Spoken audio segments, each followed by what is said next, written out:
occur or happen, you really question yourself if this is all worth it. But at the end of the day, parang ano pa rin siya nandito ka na Tapos marami rin naman sa yung binigay ang pelikula.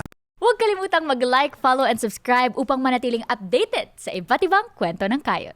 Were there ever any threats or scares? Wala naman. Parang sabi lang, parang may bug daw yung phone or something. Phone ninyo? Oo. Pero di, kailangan Ako naniniwala ako na bilang artist, no? Kasi yun naman din talagang ginagawa natin. Meron dapat tayong certain stand on things like human rights. Dapat inviolable yon. Dapat maninindigan ka talaga. Pag may pinapatay, hindi ka pwedeng tatahimik Ganon yung artist. Dapat lagi kang nakapanig sa bayan, no? So, isa pang sinusundan ko lagi sa totoo lang, yung tanong na para saan at para kanino ba yung likha mo, no? Para saan ba yan? Para kanino mo ginagawa yung mga trabaho mo? Para sa bayan ba? Para sa kapwa Pilipino mo? Yung pinaninindigan mo. Hindi mo iisipin yung mga takot na yun Were there times na nag-waver ka? Oo, maraming beses. Marami naman hanggang ngayon. May mga panahon naman na when difficult times occur or happen, you really question yourself if this is all worth it. But at the end of the day, parang ano pa rin siya nandito ka na Tapos marami rin naman sa yung binigay ang pelikula. Game pa rin. Grabe. Grabe ang puso dun sa ginagawa mo. Feel ko kapag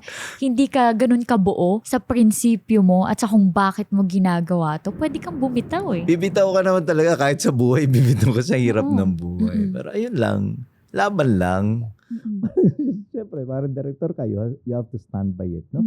Pero ganun, may mga moments din naman na may, hindi masyado, but people really like it. So sige, hindi mo sasabihin.